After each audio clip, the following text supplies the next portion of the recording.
For these videos, I usually have a bunch of space and galaxies and stuff behind me, but my normal recording space is just chock full of magic cards right now, and I couldn't be bothered to move them, so here's where we're at. Have you ever wondered what happens to the characters you love after their story is over? Have you ever found yourself up late at night wondering how their lives will progress now that they have survived their ordeal? Have you considered the utopian visions they lay out for their worlds that they prepare to enact off-screen at some indeterminate point in the future? Have you imagined what raucous happenings might occur as a result? Well, too bad! You don't get to know what the Pilgrims got up to. We don't care about them bitches no more. Right now, we're gonna talk about space Catholics, and techno-fascist theocracy, and a gender-swapped Jesus. Chaucer? Ugh. More like Losser. Ha! Got him! Mark Twain is my new best friend. That's a union that'll tear the fascists down. Hello everyone, it is Tuesday, I am Tuesday, and today we are going to talk about Endymion, which is not as good as the first two novels in the Cantos. It's still worth your time to read, and I'll get into the reasons why subsequently, but I thought it best to let you know that you should temper your expectations when going into this one, okay? That's not to say that the book is terrible, far from it. It's more to say that in every series there has to be a relatively worst entry, and so far, this is it. But why though? As has become tradition with the Cantos videos, I'm putting an offer on the table. If this video gets 100 likes, I'll make a character deconstruction of Radamanth Nemes, as well as using her insight to delve deeper into the various auspices of the Technocore. Full spoilers by the way, but if you're watching a video about Endymion, I'm going to assume you've probably become invested in the wider Cantos story so far, so you know. Remember to like and subscribe, and all that other crap. Now, let's get on with it. Is loving Jesus legal yet? No. Actually, okay, sure. Since we last left our pilgrims in the aftermath of their grand enfucking of the entire galactic social and economic order, nearly 200 years have passed, and pretty much all of the characters we had grown close to are dead. Now, at the end of the last novel, even though everything has been thrown into turmoil, there is an underlying sense of hope sprinkled throughout our main character's perspective. Martin Silenus and Bron Lamia expect to see Hyperion enter a renaissance. The consul begins traveling with the Ousters in order to reconnect the now disparate human worlds with at least some form of trade and outside communication. Cassad is dead and can no longer torture us with horribly written sex scenes, and Keatsbot 2 expects his niece to become the second coming of Jesus. All in all, things are looking up. So, how's the galaxy faring 2.5 centuries later? But they're dead, look. It's all skeletons, isn't it? It would seem that during the interceding years post-hegemonic fall, the newly invigorated Catholic diocese has taken over the majority of known space, either through direct or indirect rule, in a hyper-efficient recreation of the Pope's original vision for the old Earth Holy Roman Empire. There are a core group of planets directly ruled by the Pope, including planets like Pacem and Renaissance Vector, and a much larger host of Pax planets who retain their own local governments, yet pay tithes to the church in order to remain within the bounds of the wider ecclesiastic protectorate. Of course, all of this is being shadow puppeted by the Technocore, but that should be obvious. The manipulation of labyrinthine bureaucratic systems is kind of their bread and butter, so of course they would figure out how to control the Catholic Church. You know, the Catholic Church, famously known for not being beholden to bureaucratic political maneuvering, so much so that they definitely didn't elect 3 popes one time and had to go to war with themselves over it.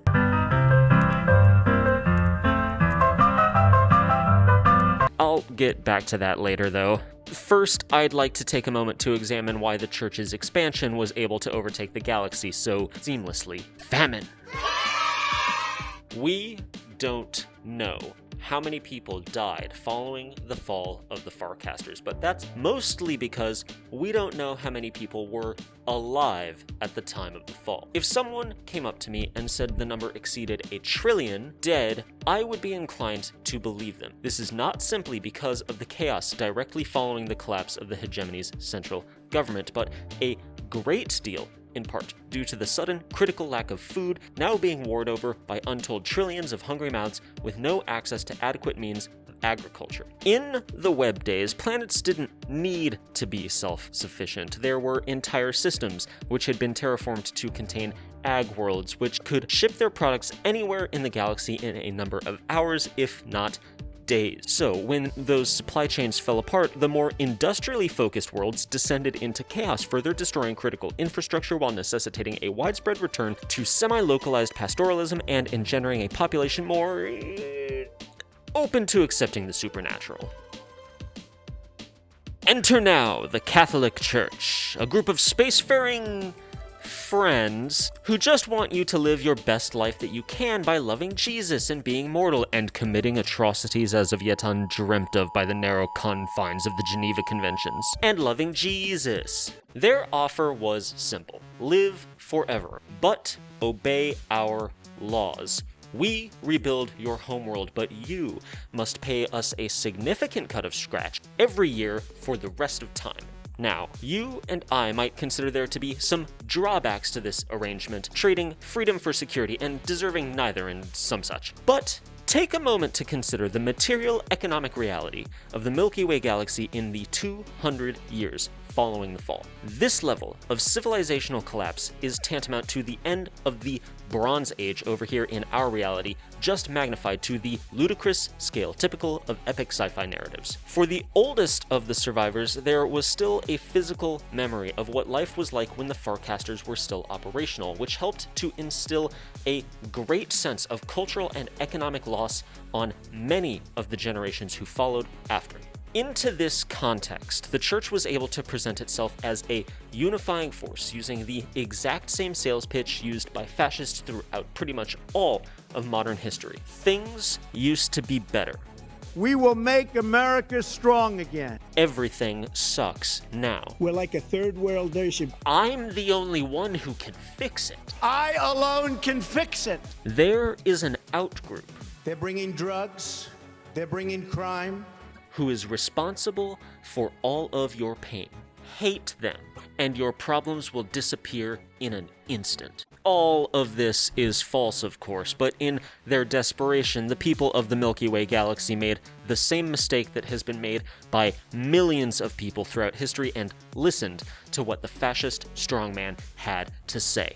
In an all-too-human attempt to materially improve the conditions of their lives, these people gave in to hatred, submitted themselves to a petulant and authoritarian whims of a unitary leader, and railroaded themselves into a life of subservience under a minuscule class of religious and economic elites. Why? Oh, because life would be so much worse under the ousters. At least that's what the church has to say on the issue, and they're the only ones who ever have any contact with the ousters, so they would be the ones to know, right? Just look at Hebron. Just look at Riyadh. Those planets were scoured after the ousters invaded them, so to that effect, those in the Pax must wage an ongoing, ever-growing war with the soulless spacefaring menace in order to preemptively protect those of the Heartlandic core worlds from the evils of their science and their fetid ideologies. Evils like ultra-advanced gene therapy and medical practices, and fetid ideologies like voting and improving the material conditions of the people under their rule. Those ruled either directly through the church or indirectly through the Pax by Pope Julius XIV are victim of an unjust system of authoritarian power just as much as they are perpetrators of it. They have been brainwashed into believing that their life is good, no matter how miserable their conditions may be, because they have been given a boogeyman to fear and a lesser to hate. Pax citizens can and will lead hard lives, working long, grueling hours in which they will likely never rise above whatever lowly station they preside in, because no matter how small they are in the macro workings of the imperial system, at least they are better than every ouster who has ever been born. For the people of the Pax are still human, after all, while the ousters have sold their souls and become something truly different. How could the most powerful soulless wretch ever hold themselves equal to even the lowliest of humans?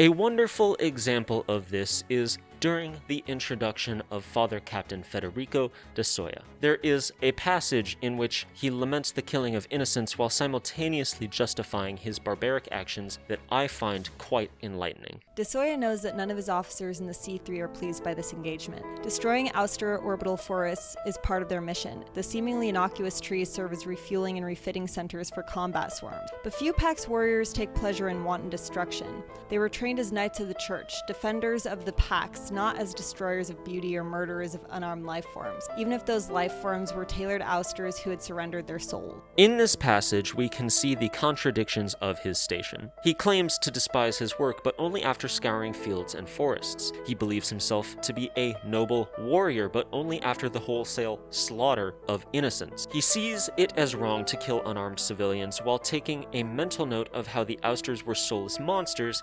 implying that they do not deserve to live. This is the introduction we have to our good Father Captain, and thus is our introduction to Pax thinking as a whole. It doesn't matter that he was raised on a desert world that didn't accept the cruciform. It doesn't matter that his sister became deathly ill when he was young and his family decided to convert in order to save her life. It doesn't matter that she died mere hours before she would become immortal, and that his family saw this as God's punishment for being unfaithful. It doesn't matter that they all became proselytizers and were instrumental in converting the holdouts on their homeworld. In this moment, we don't know any of that yet, and even once we do, it doesn't change the fact of what Father Captain de Soia has done. His actions are, were, and always will be definitionally monstrous, and the idea that he was pushed to this by a greater malignant force will never detract from that fact. The actions of Pax citizens are understandable in the sense that they have been manipulated by the Technocore, but they can never be justified. In a just world, they will be reckoned with. In a just world, they will be atoned for. But if the world of the Hyperion Cantos is a just one, its history must also necessarily include an acknowledgement of the wanton destruction doled out by these characters and condemn them for the suffering they have caused.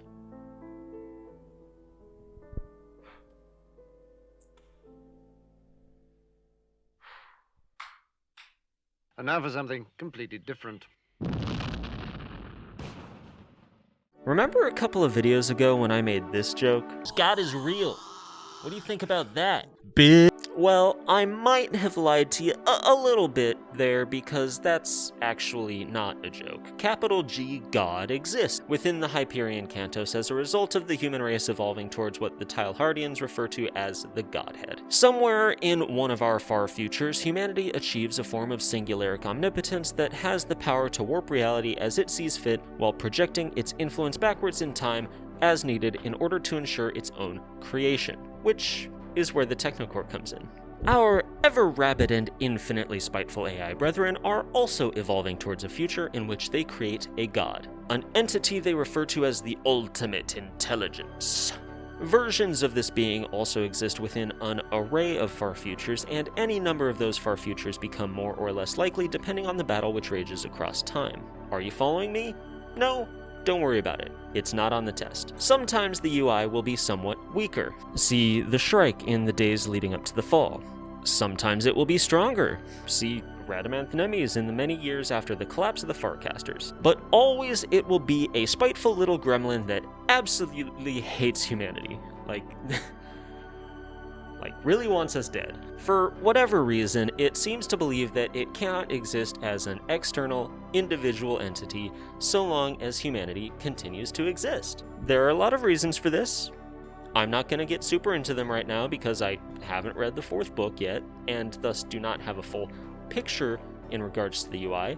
But suffice it to say that I think most of the UI's issues can be boiled down to the conflation that occurs between object and observer when related to one's own self-image. The really important thing is that due to its own deep-seated fears, the UI has become solely occupied with eradicating humans in its past before shaping wider reality in its own whims in the future.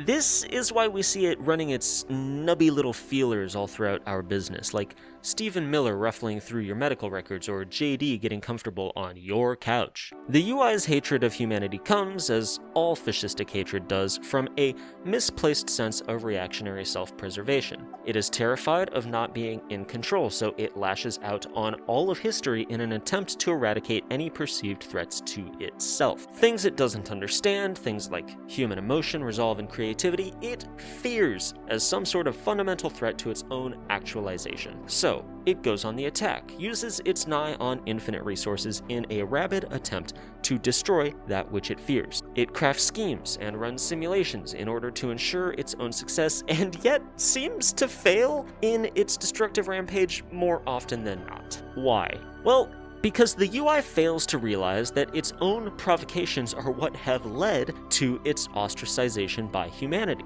What caused the black hole to form in Kiev? What caused the scouring of the vital hegemony worlds? What let the Shrike loose upon the galaxy? What forced us to destroy the Farcasters and send humanity into a new dark age? What has enslaved trillions under the Faustian allure of the cruciform? Like a snake eating its own tail, the ultimate intelligence reinforces its own flawed worldview by trying to destroy us and then taking any resistance we give as a confirmation that we have always wanted it dead and thus need to be destroyed. It is a circular logic that begins and ends nowhere aside from the oblivion for its chief belligerent party. So what do we do about all of this? Well, this is going to be the overstatement of the century, but you need to fight it. Get them to have Pokemon go to the polls. In any way that you can.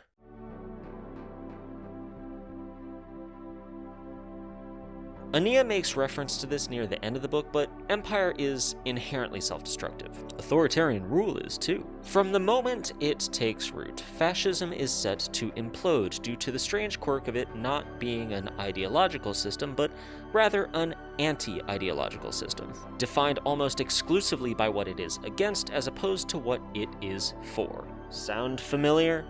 What does the UI want? I don't know. Sure as fuck hates people though, and wants us all dead. We can understand that this comes from an extreme fight or flight reaction, that this is a form of reactionary self-preservation, but at the end of the day, these factors are not excuses for the UI's behavior, but rather reasons for one simple truth. It's just evil. We boiled it down! Hooray! Turns out, sometimes things are just evil. They're powerful and evil, and scared of losing power and evil, and like being able to control things and evil, and fundamentally cannot recognize the worth of other sentient beings and evil, and evil, and they're evil, and they're just evil, and they're evil, and they're evil, and evil, and evil, and evil, and 6 out of 10. Definitely worth it.